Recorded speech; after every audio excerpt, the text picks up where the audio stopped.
Oui, je m'appelle M. François Lusanga-Ngefou. Je suis un acteur politique.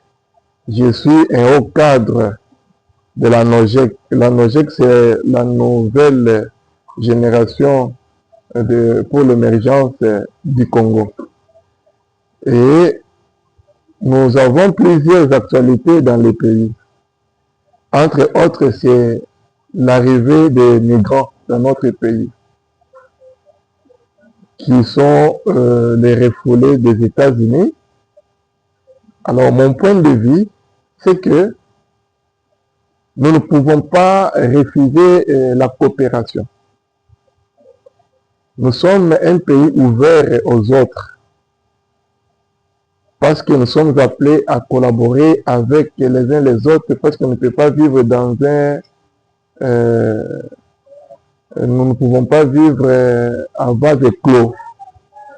Nous devons quand même arriver à collaborer et à partager les expériences avec les uns les autres. En ce qui concerne la présence de migrants parmi nous, est-ce que c'est une opportunité, ça devrait être fait ou pas? Mais moi, je pense que c'est une question qui a été traitée au niveau du Conseil des ministres. Comme ça a été traité au niveau du Conseil des ministres, et que la première ministre, c'est elle qui avait le pouvoir ou qui avait toutes les informations précises sur les migrants.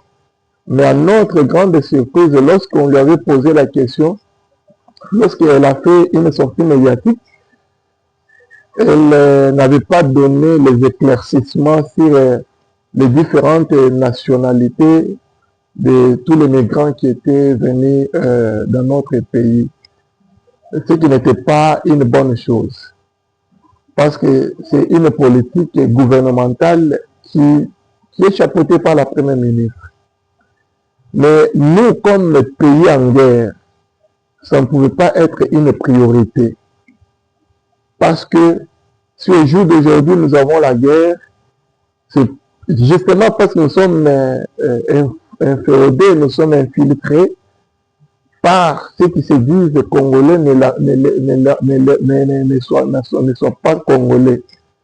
Et à tout ça, ça ne peut pas nous permettre que nous puissions accueillir d'autres personnes qui, au fil du temps, s'ils ne parviennent pas à quitter si tôt dans notre sol congolais, ils peuvent à la longue, n'est-ce pas, se faire passer ou leurs enfants réclamer la nationalité congolaise et prétendre aussi avoir les droits civils, les droits politiques.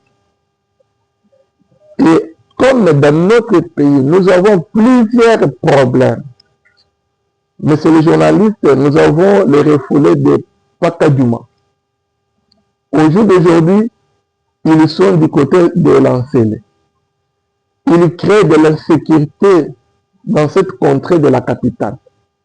Ils n'ont pas où dormir et ils sont dépourvus de tout. Or, sont des Congolais authentiques qui doivent bénéficier d'un encadrement du gouvernement congolais. Mais je pense, à mon humble avis, que ce qui devrait être prioritaire, c'est de s'occuper tout d'abord des problèmes congolais avant de prétendre, n'est-ce pas, résoudre les problèmes des autres. Aujourd'hui, ceux qui sont arrivés sont bien logés. On les présente où ils sont dans des conditions un peu confortables pour soigner l'image de la nation. Or, les propres fils et filles congolais, ils sont, n'est-ce pas, exposés à tout.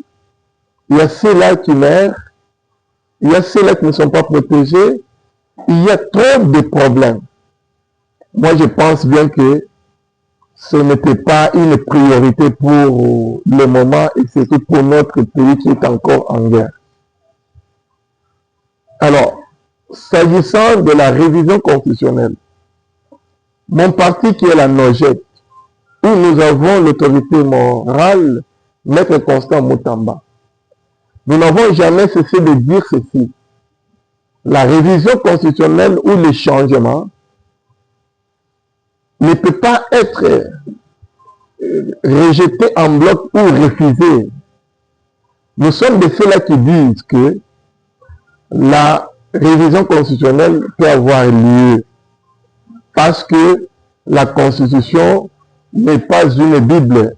La Constitution peut connaître des modifications, des révisions, voire même des changements. Mais ce que nous disons, nous, nos gestes, la révision constitutionnelle doit porter sur l'intérêt du peuple congolais et non pour l'intérêt